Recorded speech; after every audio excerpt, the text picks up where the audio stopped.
Hi, and welcome to the second hour of Mindshifters Radio. Today's Wednesday, December the 10th, 2025. And welcome, Michael. Thank you, dear heart. And welcome, Andria. I've been enjoying your input on using ceremonial cacao. Looking forward to seeing how different it is from regular cacao and just what kind of impact it creates. So I would assume that it's a gentler hit than regular cacao. No, not gentler.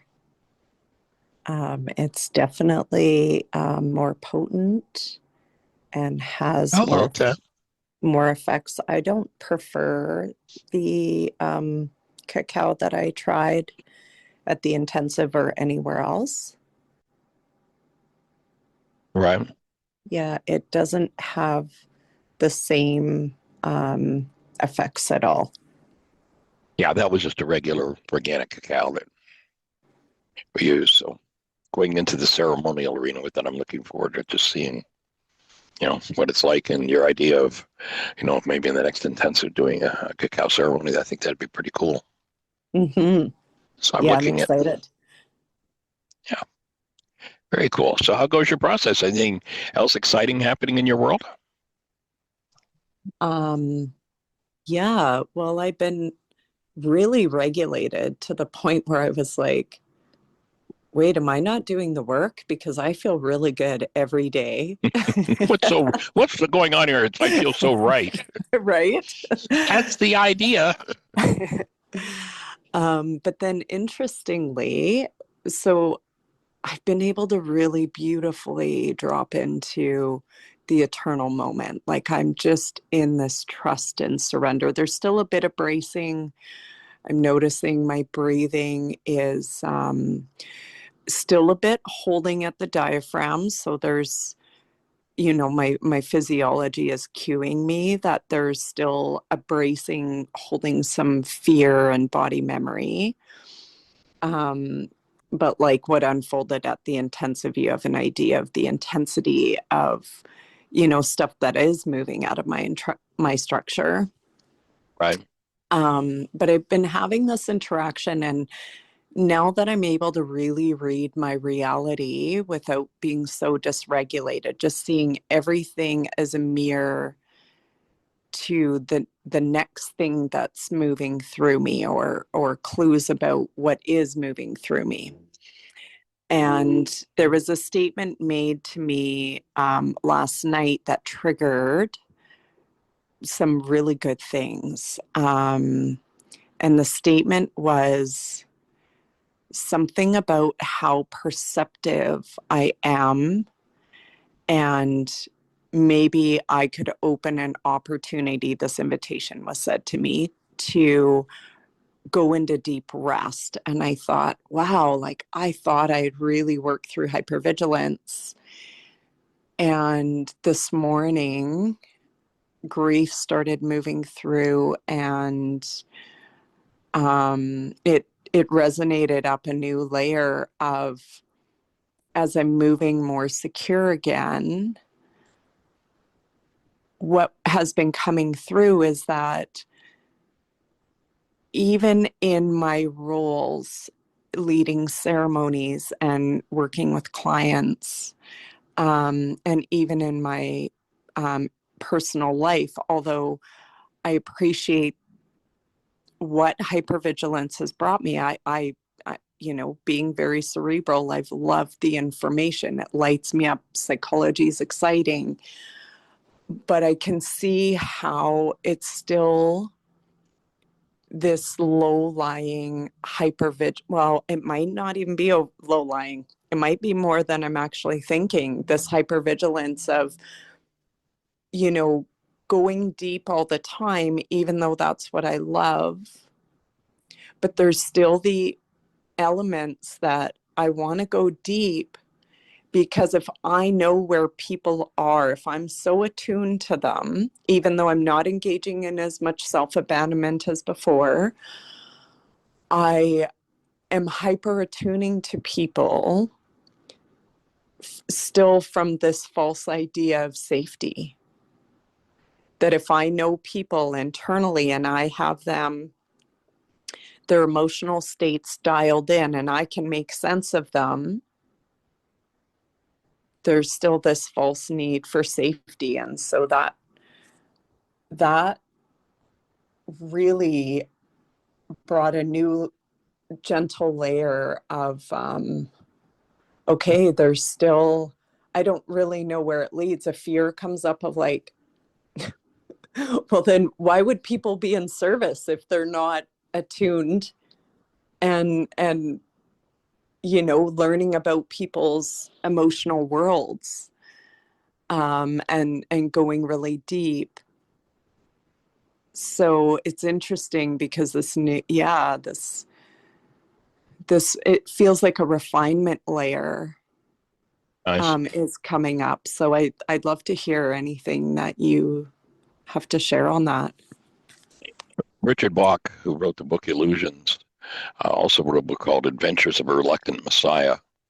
And one of the thoughts he offers is that we teach best that which we most need to learn. And so, we'll draw to us the people who are attuned. Well, hypervigilance puts up a protective layer and I get to see what's coming. The other half of hypervigilance is I'm always sending out a signal that says, hey, is there anybody in the neighborhood I need to be hypervigilant around? Well, come on over. Energetically, that's what it serves up. And, I think that the fact that you're able to go to that place and still just maintain your center, how quickly you've done that and how deeply you've done that, that's just one of the reports, one of the benefits of the work you've been doing. And I know this morning I was doing a still point session, and actually when I was a kid, I ended up being diagnosed with what they call a spondylolisthesis at L5 on the low back. And it's a place where muscle fibers don't develop correctly.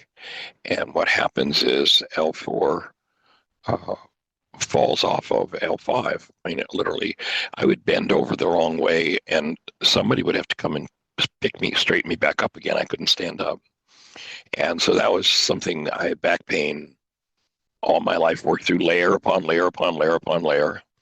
And about 15 years ago, we brought in someone to do a training in Heartland. Jeannie and I were students in it, called orthobiotomy. And up until that orthobiotomy class, I'd always had it wasn't a big deal. I could lift and carry things and twist and turn. Once in a while, it would scream at me, but most of the time, there was always this constant low-level pain. And about 15 years ago, Jeannie, who'd never done any hands-on work prior to that, we were trained in different moves in orthobiotomy, and we got to the low back. And when Jeannie did that move on me, my low back opened, and that's the last twinge of pain I've had in my back since, well, in 15 years. This morning, as I'm breathing, all of a sudden, I find I'm able to follow my breath and drop right into where the core of that was. And it was just this little, literally I could identify it as a sliver about the size of a small nail in diameter and maybe 2.5 inches long. I could literally identify exactly where that energy was held. And as I breathed, it let go. It's like, oh, good, here comes, hopefully this is the last piece of that one. And I was able to just breathe into it and it just dissipated. There was no memory with it or anything else. But, it comes when you're ready to, when you've got the vitality to handle it and move through it. And of course, your commitment and willingness, that's half the game. So nice work. It's pretty awesome. Thank you. And holding the space for the next layer when it's time to move and to be able to just gently embrace it, look forward to it, and breathe instead of letting the resistor take over. That's, for me, becoming clearer and clearer. The fact that, in essence, the theologies took the breath away from us hid the idea that the whole core of Yeshua's work was breath rather than some kind of disembodied ghost or something. And for me, that's just doing a lot of writing and clarifying that. And it's like everything's getting restacked as a result of that piece of information. And for me, it's a whole new level of trust in the breath, trust in Ruka. Just let it move. It's pretty awesome. So, Linda, you have a thought for us, young lady? Yes. Are you speaking with Susan Fluitt? No, I'm speaking with Andria. Angelic presence she shows up as. Well, I was going to say, Andrea, I don't know if you're from Canada or not, but your voice sounds very much like Susan's. And except I was going to tell Susan, your voice has shifted. And I would like to say again, Michael, that your voice has deepened. Well, I've got a little bit of a frog going on in my throat, so we'll have to see what it is? How the voice tones change. Yes, yeah, I've been doing another layer of lung cleanse. So. Yeah, we'll have to see if that layer of frog continues or not, because you might. It just feels like a shift somehow, and so I just thought there've been I'd lots of shifts. Lots of shifts. There's been, shift happens. No question. I wrote a little text to Magda, and I was telling her about the shows and how we all seem to be softening, and how all of the popcorn machine is working fantastically for all of us, at least for me. Because it's sort of like, wow, there's a giant popcorn machine going on in my brain cells these days as I'm beginning to make connections for things that have been repeated over and over, but all of a sudden it's like, oh, the neurological pathways have made a little pathway here, and now we have a new connection point. So I just thought I'd share that. All right. Cool. Sweet. Awesome. I bet that makes life more fun for both you and Larry. Right, it is. And also, that little light of mine, I'm going to let it shine. Remember that song from Bible school and stuff? Yeah, well, I just see it, and I don't know if it's my imagination or not, and I really don't care, but I just see it everywhere. So, whoa, the whole world's little lights are shining, popping up one by one all around the globe. How exciting. And in the mirror, too, right? And in the mirror, too. And when you realize when Yeshua said, I am the light of the world, and then, of course, a certain group of people want to put him on some kind of a pedestal where he's separate from us. But the only thing he changes when he says you are the light of the world is a pronoun. He changes nothing else in the statement. It's like, It's just like he's saying, I took my bushel baskets off. How about you? Yep. That's it. That's it. Okay. Dear heart, carry on. It's delightful. Bye-bye. All right. Appreciate you.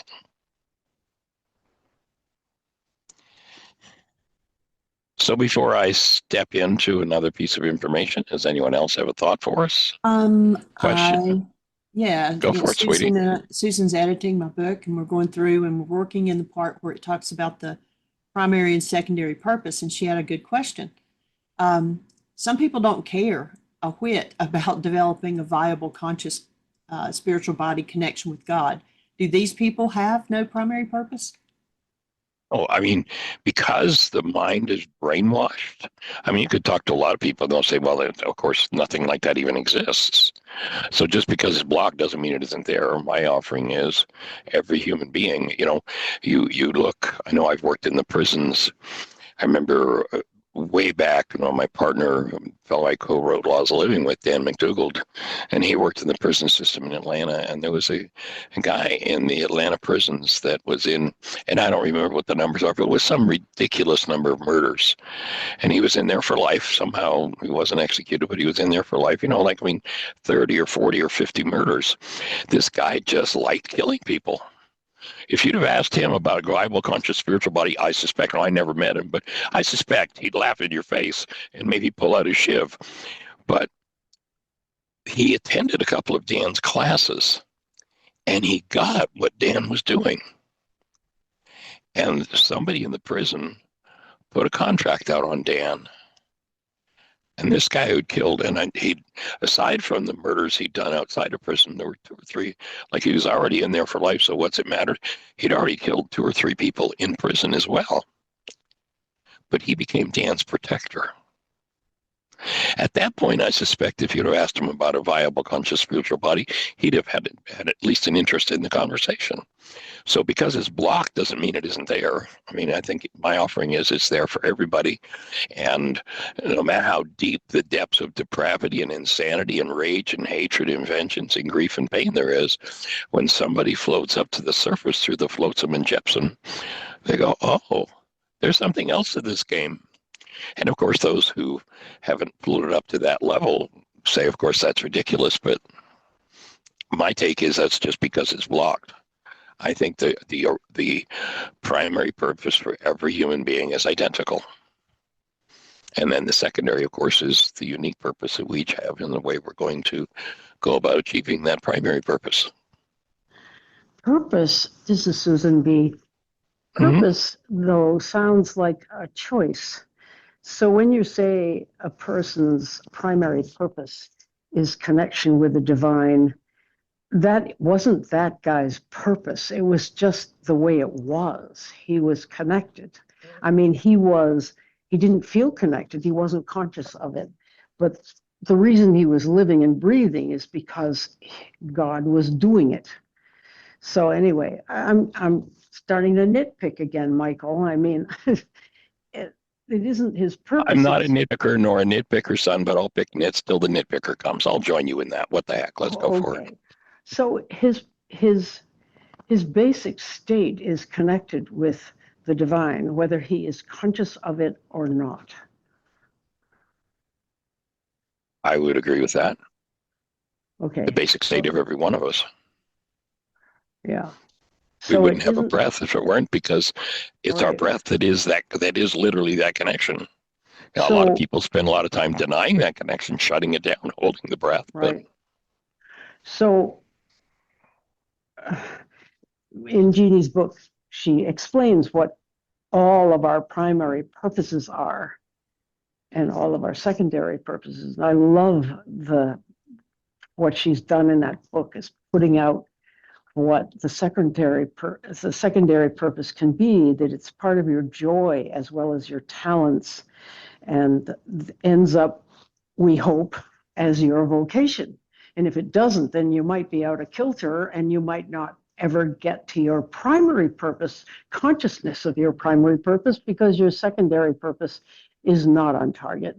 And I think that's a beautiful thought and probably true, because if you're not doing your secondary purpose, you're in a lot of upset probably, or discomfort or disengagement, whatever. But anyway, just thinking about the primary purpose, maybe the primary purpose, it sounds like a conscious thing. And there are people who are connected without being conscious of that, or without having it function consciously as their primary purpose. So that's my nitpick. And Jeannie and I can talk about how we might just put a little addendum in there or a little caveat somewhere so that somebody like me won't come along and say, hey, wait a minute, I'm not interested in that, Anyway, go ahead with the radio show. Hello, Jeannie. Well, my offering would be that the reason for bringing it to awareness is because most people have been brainwashed by the culture, because the culture has a purpose for everyone who comes. And the culture's purpose is follow what the king wants, do what the king Right. says, kill Yep. upon command, steal other people's land and property and wealth and whatever on the king's command, and that's your purpose. And so becoming aware that there's a primary and secondary purpose that each of us has, and the specifics of that exercise are to support people being able to bypass the brainwash of the king and step Mhm. into a fresh new space. And then should it make sense that, yeah, I've got a primary purpose, well, I'm going to start to align with it. I'm going to do things that keep me on purpose, and then realizing that it's that alignment. If I have a TV here and this picture's snowy and sounds not very good, I can't say to that TV, look, why don't you just try harder? Give me a bigger, better signal. Can't Yeah. do it. But Mm. if I tweak the alignment of the TV, then I'm going to get a better picture and better sound. And I think most people, because they've been brainwashed by the culture, are oblivious to the fact that they are designed on another level than just their minds to a certain function. And once Mhm. they become aware of it, then should they choose, they can start to align with it. And that's the key to bringing through more energy, more personal power. And Oh, that's why the I workshop's called understand. Purpose, Personal Power, and Commitment. Okay, right. Okay, I understand. I'm just fussing about the element of choosing a purpose. Doesn't seem to apply in all cases in the primary purpose. Some people won't choose it. They won't call it their purpose. But anyway, But at least they have the option if they're made aware that it's a possibility. yeah, Or right. the other That's side is, as you've heard me say with other things before, well, if it's in total error, I guarantee if you go for it, it won't hurt you. If it's mhm, true and you don't go for it, you're in trouble. So, right. so what's to lose by going for it? Totally. Anita, do you have a thought to share on that? Anita, I see you've got your hand up or your mic open. Thank you. Not really about that, but I just wanted to celebrate with everyone that I had a major breakthrough this morning. I finally working through a whole bunch of worksheets with this, the students and the frustrations that I have at the school. I watched that video with the lion and the brothers who, tame Oh, the isn't that lion. awesome? It's just spectacular. And I thought, Yeah. oh man, like, yeah, isn't that exactly it? I want to be important. And I realized that whether I'm there or not, the kids are going to be okay. And so I'm just wondering if you can help me create a new goal for myself about wanting to be important. Well, tell me more about is this idea of being important? Are you saying that's an irritant of some kind, or I'm not quite sure where we're going yet? Need a little more clarity. Sorry, I'm trying to talk as little as possible. I hear you. Well, let me throw in a couple of thoughts then, so you don't have to talk. I hear your throat's challenged. Thank you. So your question for me is right on topic with what Susan just brought up and what we're talking about. And you have, from being in the intensive, a set of all of the streaming links to the DVDs. I'd suggest going and getting the DVD, Purpose, Personal Power, and Commitment, watching it, download the worksheet from the website, and do that worksheet. And what happens oftentimes, if there's some sort of negative aspect to being important, then as you tap into what your true purpose is and who you really are, that's the sort of thing just dissolves. It's like it becomes irrelevant, as opposed to, and I'm not sure exactly where you're going with the importance of it being an ego state or something. And once you really start to align with your purpose, and if your purpose is to be at that school, then you do that out of the state of this is who I be, this is what I'm here to do, as opposed to I have some sort of an ego incentive for appearing important with this. Does that address where we're going with this at all? Yeah, partially. Thank you. Um, what came up on Dr. Tim's show, and it's interesting that that was the first one that I've been able to tune into. And maybe Right. Susan B., you can talk to this on my behalf, but he talked about jealousy being hatred.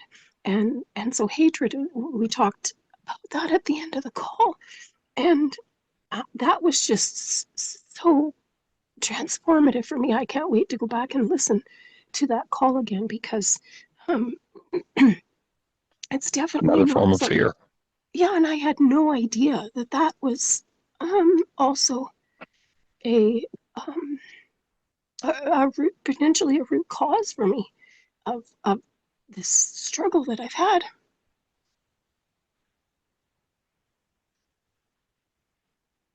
Joining you in the breath here.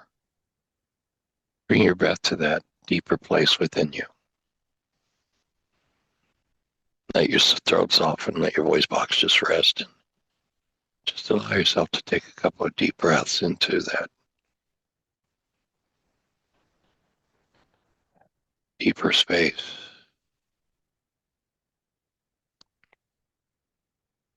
And remember the alignment work that we did with Patrick. Just allow yourself to just sort of move your physiology with your breath. Let the breath into deeper spaces.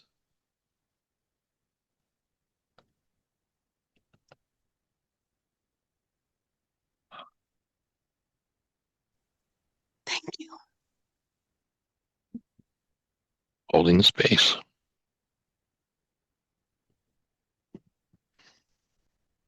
And breathing with you.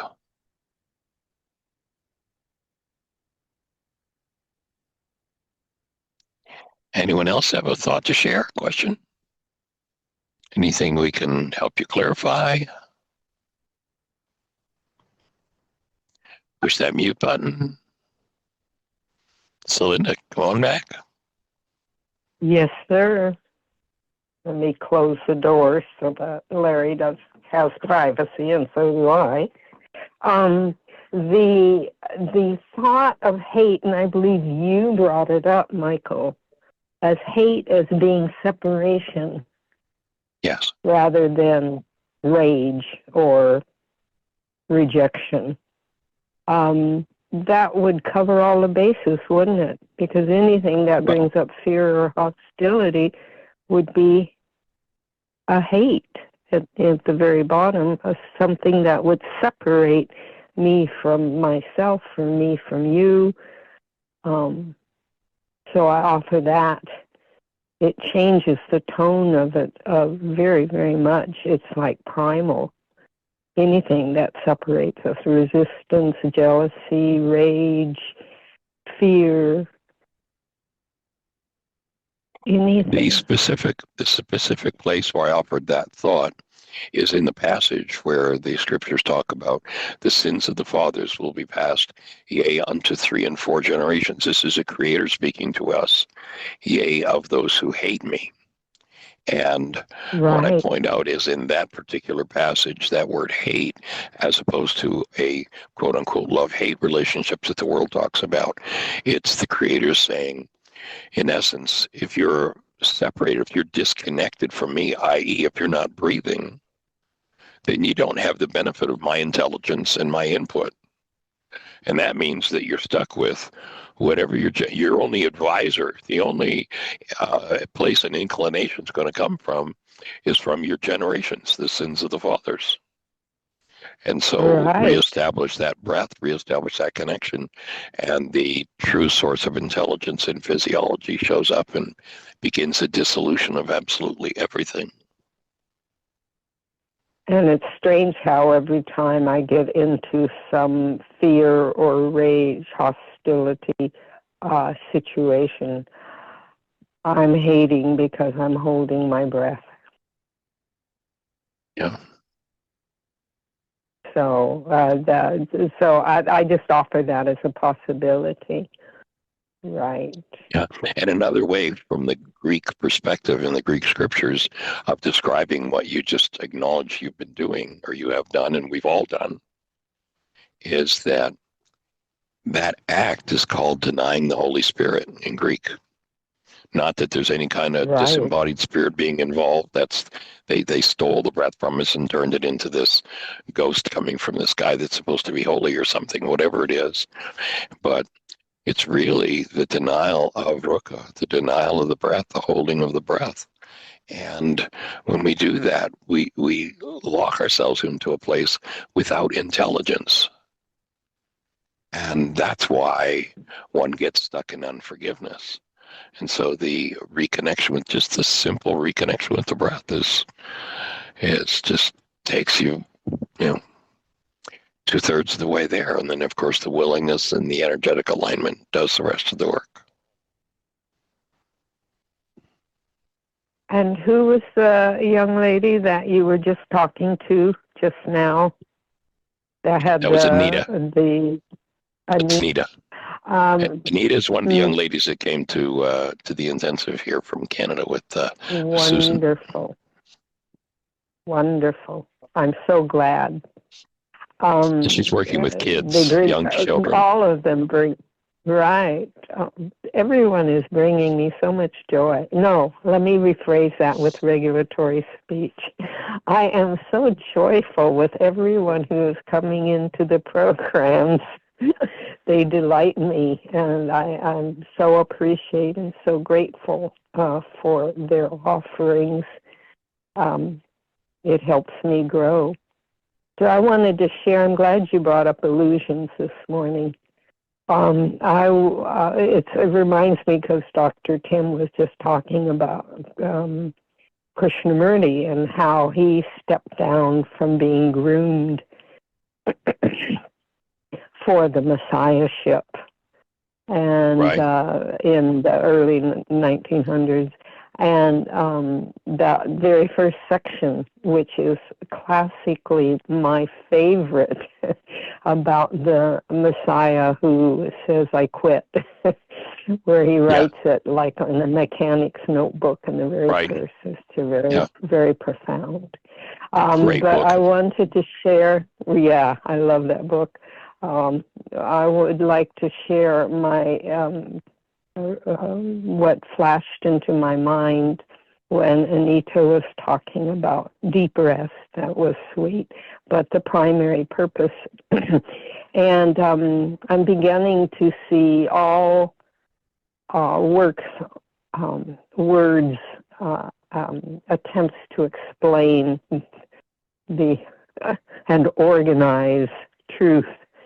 I'm beginning to see them as all myths, as all metaphors, where maybe they were true, maybe they weren't, but the message is not literal. It is hiding a very deep meaning in it, that we have the opportunity to be as little children and take it literal if we insist all our lives, or we can see it from a different perspective, a deeper unraveling or unfolding.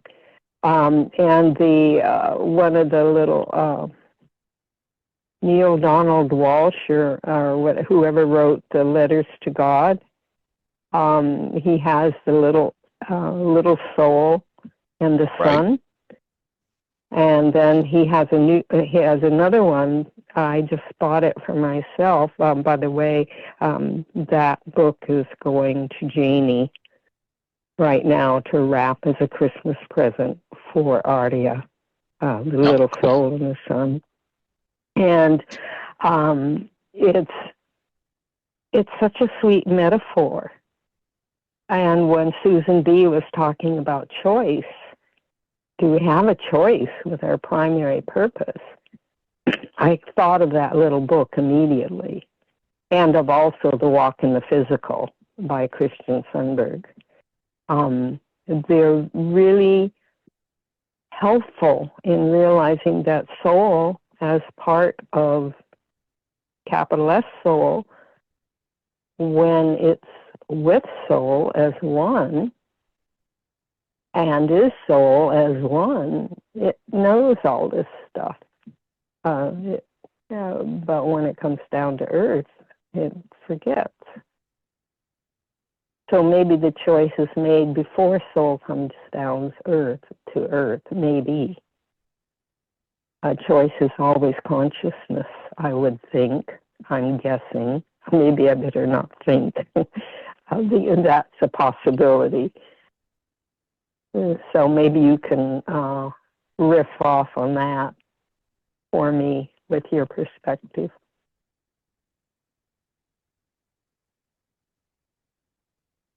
Actually, the only thought that really comes is that if you enjoyed the book Illusions, if you haven't seen it, you might really also, it's for a free video on YouTube, is Jonathan Livingston Seagull, which is another book that Richard Bach wrote, but it's been turned into a really beautiful little movie that's pretty powerful. Oh, that's sweet, because I saw that movie in the early 70s. Yeah. Thank you. I had no idea we could go watch it again. It's on YouTube. Yeah, it is on YouTube. Oh, At least last time I looked beautiful. at it. Yeah, it's another powerful metaphor. It's interesting that the Adventures of a Reluctant Messiah, Illusions, did not get made in the movie. Yeah, Maybe it would be a good one too. Right. Okay, dear heart, carry on. All right, bless. Love you, Jeannie. All right. Bye-bye. Thanks. Bye.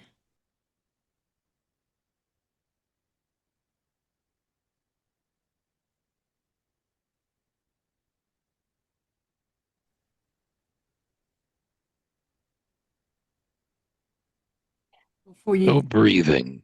Go ahead, sweetie. I was just going to say, anybody that would like to help support us, we do the Zoom and then we upload it to YouTube, but it also goes over to Podetize, who sends it out to other radio stations like, mine just went blank, just to Spotify and different ones. Yeah. And the billing just hit this week on continuing with Podetize, and it's right at $300. So if anybody would like to help support us in that, that would be awesome. Would be helpful.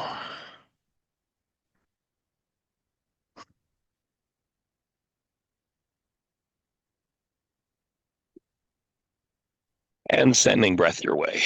So if there are no other thoughts or comments, I want to just jump in on, just share a little bit about what I've been writing on the breath, and thinking about giving the still point process a little more credit in the direction of the Aramaic, that it would be the Aramaic still point breath of clarity. And that the key feature of the breath is that it dissolves when allowed to fully move anything that doesn't belong within the system.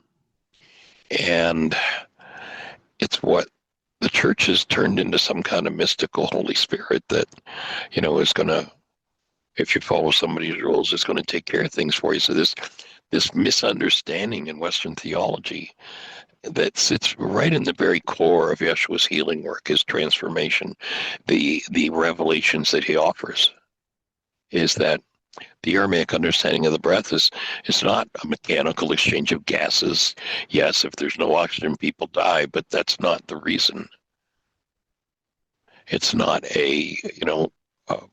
as the Greeks have titled it, some sort of a ghostly thing, a thing that flies down out of the sky that's non-physical or metaphysical, as the Greeks would have it. It's not a spirit being, but it is this literal, active, feminine, elemental breath force in us that delivers intelligence, that animates the body that's formed of the dust of the earth. And this breath, consciously engaged in with love, literally heals any hallucination of the mind of man. You go to the scriptures and you go do a search for the mind of man, and you see it over and over and over again. And it's talking about this degraded state of separation. Specifically in the passage where Yeshua is confronting Peter in front of the high priest servant, he literally calls Peter Satan. And then he defines what he means by Satan. He says, for you think in the mind of man. Carbon-based memory, mind separated from the breath. So this piece that was, and I'm starting more and more to see it as a stolen piece of the puzzle, has been removed. It's the core of his whole healing message. It literally is the only source of intelligence, and it's what animates this body made of dust that seems to be intelligent, but there's no intelligence in it. And it is that breath that's been, sort of just tossed aside that dissolves our errors and that brings truth into the human system. That whole block of information is the core of Yeshua's message. That passage where the Greeks tell us he breathed on them and they received the Holy Spirit, that's just silliness when you understand his true healing work and his true healing message. If we rendered that properly, what we'd hear happening there is Yeshua calling back to the individuals who he was with, calling them back to the original event where they were given breath, not receiving some ghost, but calling them back to the recall of the moment of their first breath, and that's what they need to really keep in the forefront of their awareness. So this Greek distortion of Rukadikuj it was a tragedy historically. It does not mean Holy Ghost. There is no ghost. There is no metaphysical entity, descending from the sky. No supernatural third person of a Trinity. She who dissolves the effects of our errors, and in so doing reveals truth directly from the actuality. And it's available to anybody anytime they want to breathe. It's not something that somebody can reserve in their Holy of Holies and say, I got this one and everybody's going to pay for it. We're going to have to do homage or obey me or give me their political power or let me control their genitals. And there's the other thing that really came clear to me during the recent intensive is, at least clarified on a whole different level, this is physics and physiology. So this breath, when consciously engaged in now, the errant, hostility, and fear-based breath doesn't produce the result because we introduce incoherence. In that story that I've shared about in the Hawaiian Islands, when people meet Native Hawaiians, they join forehead to forehead and they breathe each other's nasal air, and they specifically say it is the nasal air that they breathe. They do not breathe the breath. They do not share with each other the breath that comes from the mouth, because that breath is degraded and toxic because of what people have done with their words. So rather than holding this big grudge and you have to do some sort of, back in the day you had to bring a sacrifice of some kind, the temple, it literally ran rivers of blood, and it's what fed the priests. In Aramaic, in the psychology of the Aramaic, it's not about this Greek culture of moral failures. They're simply distortions of perception, false conclusions from the past stored in the carbon structure of the body. carbon-based memory. And if you remember, carbon has an atomic structure of 666, 6 electrons, 6 protons, and 6 neutrons. And it continuously generates from its content, from its past, constructs, converting those thoughts and thought disorders into pictures. And those thought disorders, when they're highly charged, unresolved emotional patterns, especially gathering the impetus of generations, supplant the mind of love that we're designed to live in. And this content is held in our genetics and our cellular memory, covered over by the tissue and the tension in our tissue structure, the emotional residues of the past, defensive breath patterns, and inherited trauma. These distortions generate each individual's personal reality. Reality being the output of the mind. Reality is not what's going on.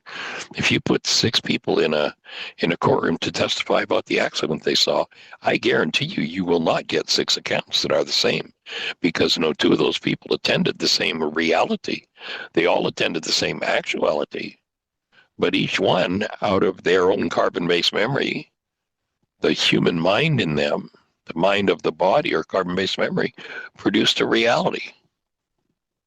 And metaphorically, those realities, we think we see them out there, but stop and think about the last time somebody accused you of doing something you never did and saying something you absolutely never said. What state were they in? They were in hostility and fear. They thought they were looking at you, and they told a story about what you did. But what they said you did didn't happen except as a construct within their mind that was painted on the inside of their eyeballs. And unfortunately, when you get 2 people who have no awareness that that's the dynamic that's going on, what's painted on the inside of person 1's eyeballs gets projected onto person 2. Person 2 has the matching bag of garbage, so comes back with their rage and pain, trauma, and tells person 1 about what it was they did. And each of them is doing nothing but describing the content of their own minds projected into the realities, the pictures that come from this carbon-based memory system. And in order for this to happen, the breath has to be stopped. The breath has to be denied. The denial of the breath is the error that leaves us stuck in these patterns in carbon-based memory. So every disturbed perceptual construct delivered on held or faltering breath is a construct that's a reflection of an unresolved past. And sadly, that's where most of humanity lives. They have no idea that there's a whole other realm carried in the whole or the holy breath, the full breath. And it's always at your disposal. Unfortunately, in order to fill the pockets, that had to be removed from people. So now we have this construct of an idea that comes out of the Greek mind that literally rips us off for it. Once the effects of air dissolve, once the breath is opened, yes, it takes a systematic opening of it. That's what the still point breathing process is, to really reach into depth. If we have generations and generations of people in our bloodline that have never understood that this was a possibility. Once the effects of errors dissolve, then this very same breath, this feminine elemental force, leaves the space open in conscious awareness for truth to be revealed, for what's really going on. So this to me is kind of a central Aramaic insight. When carbon-based memory noise dissolves, The 9-bit mind becomes empty enough to receive actuality. That emptiness is a doorway to revelation. And revelation is nothing more than having the information that forms your perceptual constructs coming from the actuality, what's actually happening in the world, rather than coming from the mind of man or carbon-based memory. So it's not a process of intellectual learning. I'm really realizing more and more that Yeshua was not a teacher. He was teaching how to step into revelation. He wasn't telling you what to think. He was giving tools for you to step in directly. Step right in the middle of what actually exists in the Creator's world. And Western theological structure just erase this understanding with this single insane act. It replaced the breath with a spirit of some kind. And with it, they erased the whole physiology of healing. And what we're looking to do is restore that. And it's restored freely to anybody who chooses to engage in it.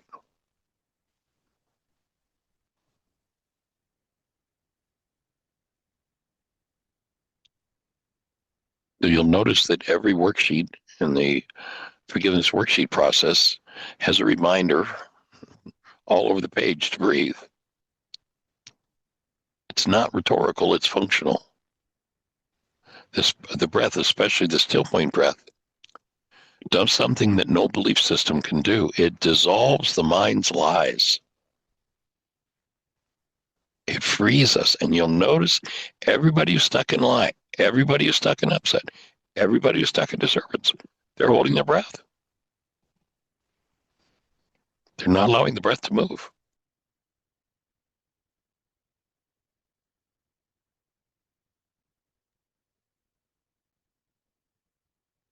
Restore your breath, and revelation is restored to you.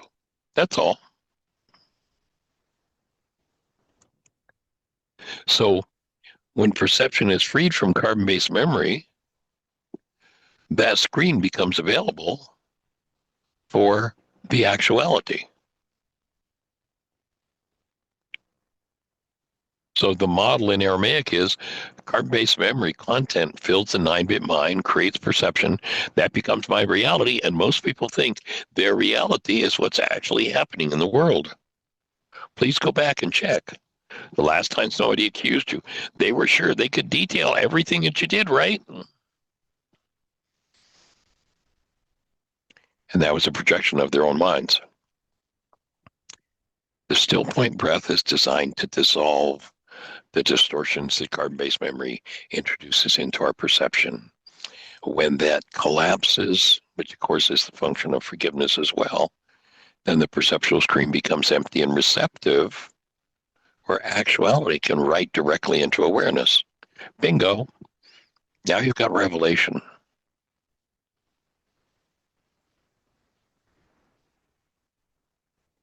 So you'll always see forgiveness paired with the breath. Forgiveness collapses in and makes accessible the content. The breath dissolves. Literally, the breath applied, it's like applying heat to water. It boils away. I don't care what your trauma is. If you turned over to the breath will dissolve it. If you hold your breath, then you will intensify it. Period. You know, breath is to trauma what heat is to water. You know, if I have a bucket of water here and I extract heat from it, the vibratory rate at which the molecules of water are moving will be slowed. And as I keep removing heat, that water is going to turn into something seemingly solid, physical, and real, ice. If I apply heat to it, then it's going to raise the vibratory rate of those molecules. The ice is going to melt. It's going to go through a stage where it approaches boiling, and then it's going to become free floating. It's going to just disappear. It's going to become steam. Breath is to trauma what heat is to water. Take it away, the trauma solidifies. Add the breath back, the whole breath back, and it dissolves. And these two things together, forgiveness and breath, restore the human system to its natural function. And there's nothing special needed.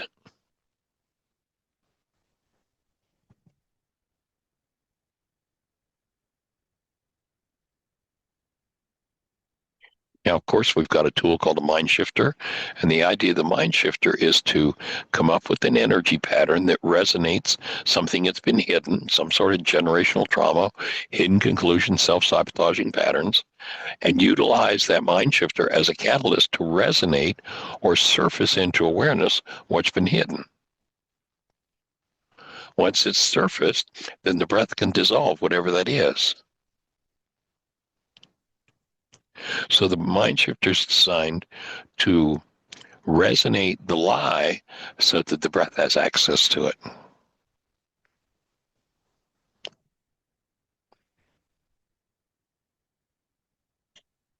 So still point is not a breathing technique. It's a physiological doorway into the deepest layers of the unconscious.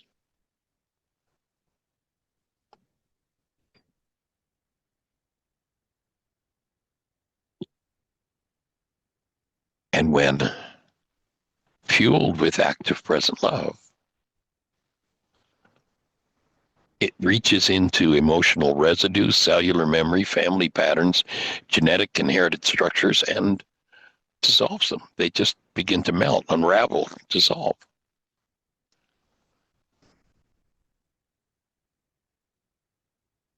And the breath can reach anywhere that you're ready to let it go.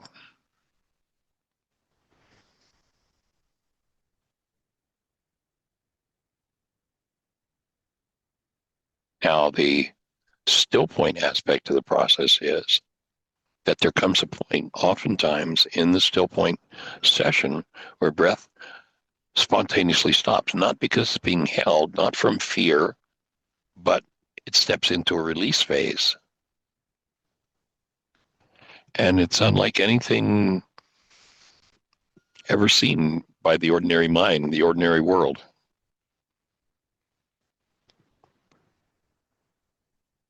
At still point, the person's breathing moves into this high-speed superconductor place where trauma dissolves very rapidly, old content collapses, and the system resets. Opens a space for revelation to emerge. The nervous system enters into a super coherent state. And that alignment you start to feel. If you pay attention, you'll feel as pulses within your structure.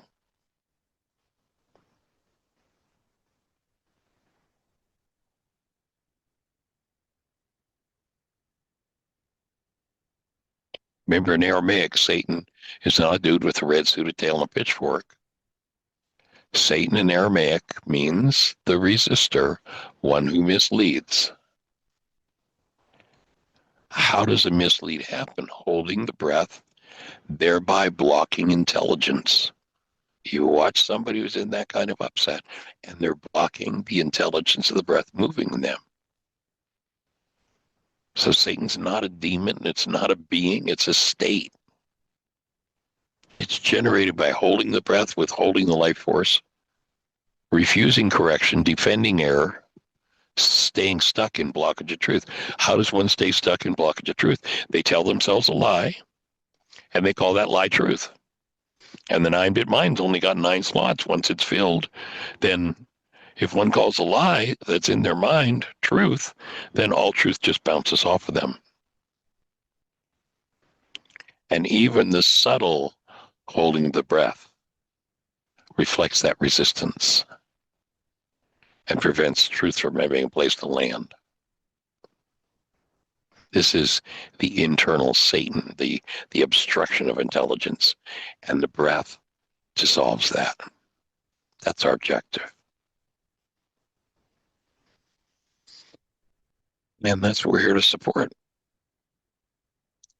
And so, Linda, I see you have your microphone open. Did you have another thought to share? Yes, only one. When I am thinking, I'm not looking out there or looking in here, in here, asking the question to be shown in here, just passively watching. I am looking on the screen of my own mind. And when I do that, when I really get into thinking, that is not directed by Holy Spirit, There's no Holy Spirit. There's no, wait a minute. I'm sorry, Ruha. There is no disembodied spirit. There is a breath, Right, and that's what exactly. There's no word for this spirit game in the Aramaic. It's not, doesn't even exist. Okay, Michael. I'm busted. I meant Ruha. When I'm not being under the direction and the care of Ruha, which is my breath, I hold my breath when I think. I'm not only looking on that internal screen, I'm holding my breath. Yeah, I understand. Every time I'm thinking, I'm holding my breath. Or you think you're thinking. So maybe, I think I'm thinking. Right. So maybe tomorrow you can reflect on what is true thinking in light of Ruha. I can give you that in one sentence. I would appreciate that. I can give it to you in one sentence. Thinking, my best take over the years that I've come up with for thinking is that actual thinking is the ability to hold love, conscious, active, and present, and breathe no matter what's happening in your world. No matter what the horror is, no matter what the trauma is, no matter what the game is that's going on out there, can I hold the breath and keep love present? Now I'm a thinker. And if I do that, and what's going on in the world resonates something that's unlike love in me, by the fact that breath and love are present, that's going to dissolve. And that's why they call thinkers geniuses, because everything that is of an insane nature in the mind is dissolved by the act of thinking. And of course, like everything else, the world has a cheap copy of everything real in the spiritual dimension, and that's it. Would you kindly encapsulate that into words and put it on your website? Well, or send me a link to it. Soon, Jeannie will be putting this whole presentation on the website, and you can just grab it right from YouTube. Beautiful. This whole presentation. Okay, beautiful. Yeah. Thank you, sir. I appreciate all of us.